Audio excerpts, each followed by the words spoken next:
When I was 25, I moved back to my small hometown, after almost 10 years away. I thought it would just be for a little while until I figured out my next step. But coming back felt strange, like the town remembered me just as much as I remembered it. And it seemed like the town had things it didn't want me to know. One night, I was going through some of my grandmother's old stuff. She had passed away years ago, but her house was still full of memories.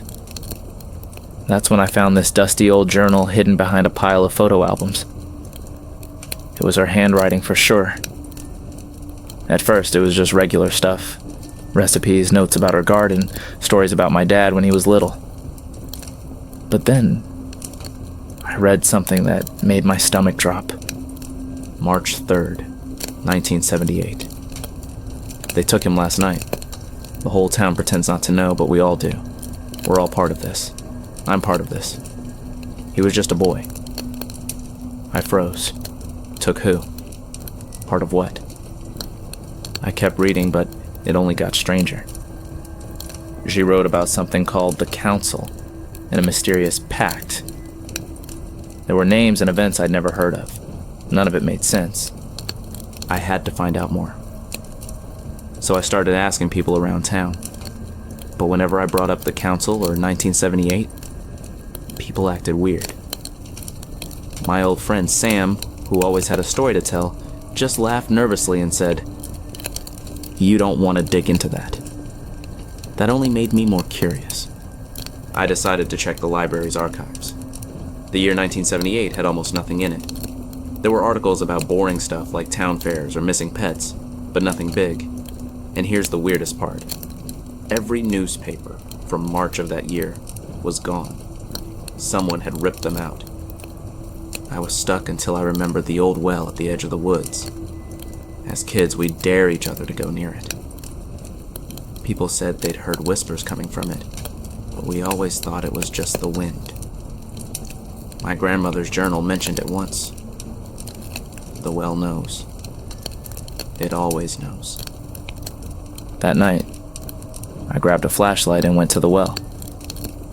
The woods were so quiet it felt like the trees were watching me. When I got to the well, I shone my light down into it. All I saw was darkness. But then, I noticed something scratched into the stone around the edge. It was a name, Eli Watson. I froze. That name sounded familiar. Then I remembered my grandmother mentioned him in her journal. Poor Eli, may he rest. I had no idea what happened to him, though. Why was his name on the well? The next day, I asked an old neighbor about Eli. She said he disappeared in 1978. Everyone said he ran away, but she whispered to me, "That's just the story they told. The truth is much darker." When I asked her to explain, she just shook her head and said, "Some things are better left alone." That night, I had a dream about the well. I saw a boy standing next to it. His face was pale and his eyes looked empty. He didn't speak, but he pointed toward the woods. When I woke up, I couldn't stop thinking about it. I had to go back. The next night, I followed the path from my dream. I walked deeper into the woods than I ever had before. That's when I found a clearing with an old bench. Underneath it, there was a metal box half buried in the dirt. Inside, I found old photos, letters, and a map. The map showed the town, but certain spots were marked with an X. The well, the library, and my grandmother's house. The letters inside the box told the truth. In 1978, the town made a deal with a strange man. He promised the town would have good fortune, but in return, they had to give him a life every 10 years. Eli Watson was the first. The council made sure everyone stayed quiet by threatening them. I felt sick reading it.